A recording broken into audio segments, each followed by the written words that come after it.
बोकारो शहर ने कई खेलों में जिला से लेकर अंतर्राष्ट्रीय स्तर तक के खिलाड़ी देने का काम किया है। आज एक ऐसे ही खिलाड़ी का दर्द हम आपसे साझा करने का काम कर रहे हैं। एक ऐसी अंतर्राष्ट्रीय खिलाड़ी जो आज दर दर की ठोकरें खाने को विवश है। मन में दर्द इतना है कि कैमरे के सामने अपने आंसुओं को भी नहीं रोक पा रही। हम बात कर रहे हैं बोकारो कुर्मिडी बाजार की रहने वाली अंतर्राष्ट्रीय फुटबॉल खिलाड़ी सफीरा हस्सा की, जो बेहद गरीब परिवार से ताल्लुक रखती है। इस खिलाड़ी ने न सिर्फ बोकारो का नाम रोशन किया, बल्कि राज्य व देश का भी नाम रोशन करने का काम किया है। यहाँ पे मतलब पहले नेशनल हुआ था, तो हम लोग पहले झारखंड टीम से पार्टिसिपेट किए थे। उसके बाद इंडिया के लिए सिलेक्ट हुए, फिर इंटरनेशनल के लिए हम लोग बाहर गए थे खेलने के लिए। श्रीलंका कोलंबो में गए थे खेलने।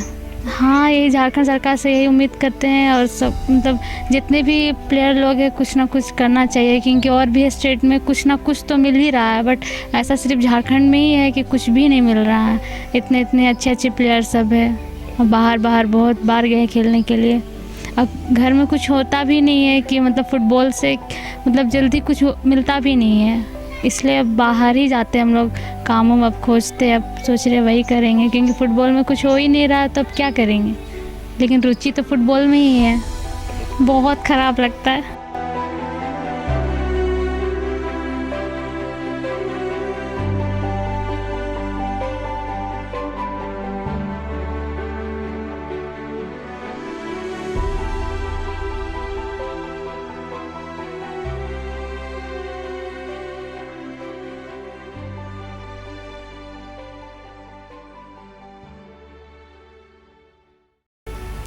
क्योंकि हम लोग दिन रात इतना मेहनत करते हैं, सुबह शाम प्रैक्टिस, फिर भी कुछ नहीं मिल रहा है।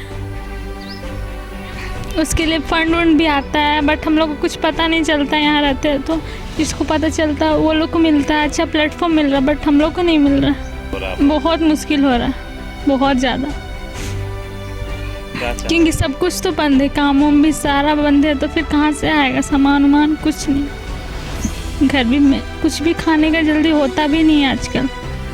मम्मी करती है, वो भी उन्हीं पे भी हम लोग लॉकडाउन के चलते वो कुछ दिन तो बहुत दिक्कत हुआ था, बट अभी मम्मी करती है तो थोड़ा बहुत हो जाता है, उसी से चलाते हैं हम लोग। मांग करते हैं कि बस नौकरी दे दीजिए, जैसा भी हो, बट होना चाहिए कि हम अपना घर में सबको अच्छा से रख सकें और मम्मी को भी पाल सके, दीदी लोग को भी, सबके लिए कुछ ना कुछ कर सके।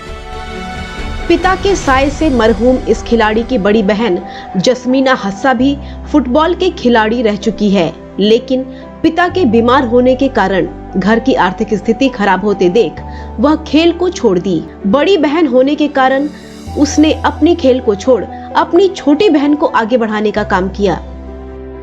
उससे पहले ही मतलब 4-5 से नेशनल खेलना स्टार्ट किया मैंने अभी तक अभी हमारा फिर अभी 5 साल से ड्रॉप किया हुआ है। घर की स्थिति को देख करके पापा का ज़्यादा तबीयत ख़राब था, इसकी वजह से मैंने छोड़ दिया। तो फिर अभी वही छोटी वाली को बढ़ाने की कोशिश कर रही हूँ कि हम लोग कुछ हो जाए।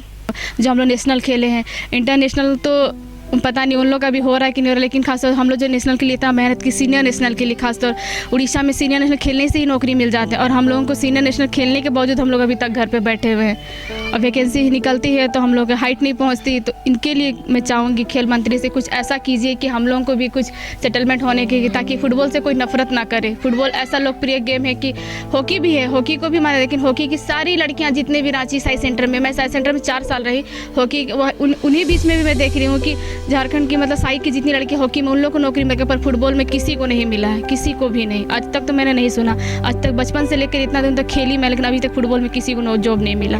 जी, मम्मी का पैसा से ही घर चलता है, पापा तो एक्सपायर कर गए, तो इसीलिए और घर थोड़ा हो गया, इतना तक स्थिति खराब हुआ कि हम लोग को होटल में काम करना पड़ गया। ऐसा दिन आ गया था, बहुत गंदा फीलिंग था कि ऐसा लग रहा था कि मैंने फुटबॉल खेल के कोई बड़ा गलती तो नहीं कर दिया लाइफ में। फिर मैंने सोचा कि नहीं, धैर्य नहीं छोड़ना चाहिए, अगर है तो धैर्य रखने से सब कुछ मिलता है, पैसेंस होता है। इसलिए मैंने सोचा कि चलो आगे देखते हैं, अगर मेरा नहीं हो पाया तो मेरी बहन लोग को सही। इसलिए मैंने गेम ड्रॉप कर दिया और उन लोग आगे बढ़ाने की कोशिश कर ली। झारखंड सरकार से ये है कि हम लोग थोड़ा ध्यान दें, थोड़ा सा नौकरी का ध्यान दें। तीनों में से किसी को एक घंटा भी मिल जाए तो बहुत है, कम से कम घर का स्थिति हमारा ठीक हो जाए, फुटबॉल में जो आगे बढ़ रहे हैं कम से कम वो हमारा आगे बढ़ते जाए, मनोबल ना टूटे हमारा। माता सरमणि हस्सा कहती है कि तीनों बेटियां फुटबॉल से जुड़ी थी। आज एक बेटी देश विदेश में बोकारो का नाम रोशन किया है, लेकिन सरकार ने हम लोगों की कोई सुध नहीं ली। आज तक बच्ची को पढ़ाई व खेल की कोचिंग के साथ एक नौकरी भी सरकार ने नहीं दी। सब घर में है, अभी खेलने कूदने तो लॉकडाउन में बंद है, नहीं जाती हैं। और हम घर में बाहर काम करने जाते हैं, साफ सफाई का काम करते हैं, उसी में बाल बच्चों को चलाते हैं किसी तरह से, उसी में चलते हैं हम लोग। फुटबॉल खेलती हैं तीनों। बहुत खुश थे हम, बहुत खुश थे, लेकिन कुछ नहीं हो पाया और नहीं मिला कुछ भी, इसीलिए कि हमारा मनोबल तो टूट चुकी है। उम्मीद लगा था कि आ रही है, खेल के आ रही है, जा रही है, ये सब हमको बहुत खुशी थी। उस समय चलती था थोड़ा सा घर में, पति भी था तो, और बच्चों को भी आगे बढ़ाने के लिए शिक्षा भी देते थे, वो भी सिखाते थे, इसीलिए कि हमको बहुत खुशी थी। बच्चों को अभी कुछ नहीं मिला है तो मनोबल टूटा है। ये हमको तो आशा था कि ये लोग को कुछ मिलेगा तो हम लोग का घर द्वार कुछ चलेगा, यही आशा था, लेकिन अभी तक नहीं मिला है।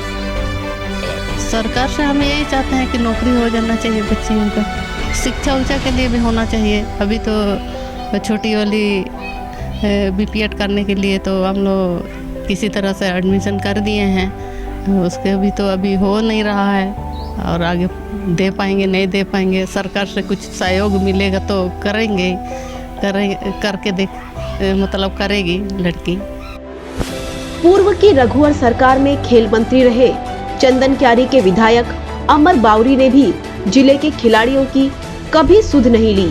आज यही कारण है कि इन खिलाड़ियों को 2 जून की रोटी कमाने के लिए संघर्ष करना पड़ रहा है।